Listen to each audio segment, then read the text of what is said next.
ba ang visualization natin pag sinabing upper middle income country na tayo? Seriously, dear colleagues, indulge me. Close your eyes and imagine what that country looks like.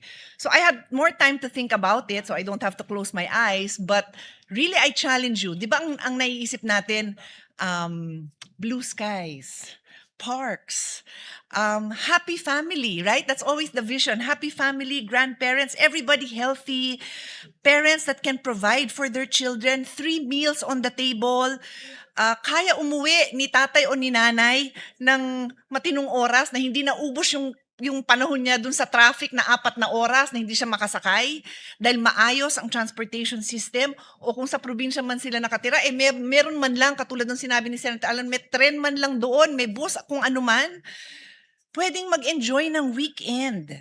May mga sidewalk, bike lanes, park.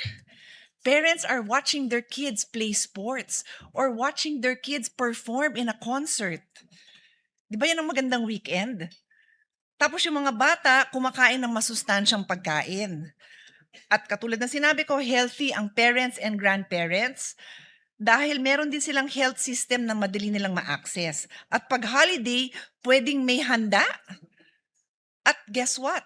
Pwedeng umuwi sa probinsya na hindi ubos ang sahod dahil hindi ganun kamahal ang airfare na katulad ng dinadanas natin ngayon.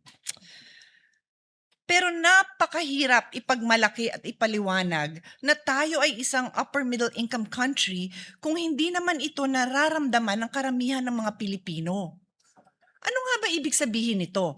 It means that the country has a gross national income per capita between $4,496, so 277,000 pesos, okay, to $13,900 or 860,000 pesos, reflecting the economic size rather than individual household income. So ito po ay national economic size. Hindi po to individual income. So when you look at the vast majority that are minimum wage earners, less than minimum wage earners, informal sector, hindi naman sila nandito sa income bracket na ito. This is merely an income classification. It is a way of grouping economies according to average income.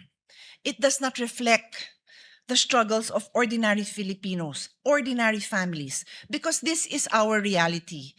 SWS Survey 2026 reveals that 52% or 14.5 million Filipino families identify themselves as poor, while 42% consider their families as food poor. Hindi man lang makakain ng maayos. Another SWS survey of 2026 states that 23.2% of Filipino families experience involuntary hunger in the first quarter of 2026. Involuntary po, hindi po nagda-diet, sadyang wala na ho talagang makain. According to PSA, poverty incidence, this is as of 2023, is 15.5% or 17.54 million poor Filipinos. So when we celebrate our status as an upper middle income country, ang pakiramdam ng tao, you do not see us. You do not hear us. Hindi nyo kami nakikita. Hindi nyo kami napapakinggan. Hindi nyo ramdam ang hirap namin. Kaya ako po, never ho ako nagse-celebrate kahit ilang taong ko na yung naririnig na malapit na tayo mag-upper middle income. But it does not translate to a better life for most of the Filipinos. I can spend all my time on this. I will not, because yes, we can argue it is better because makaka-avail ng mas magandang mga loans and so on and so forth. Pero matagal pa ho ang effect nun. In fact, if you look at what investors are looking for, they have a long list of wants if they will invest in this country. Hindi lang basta yung makita nilang upper middle income ka.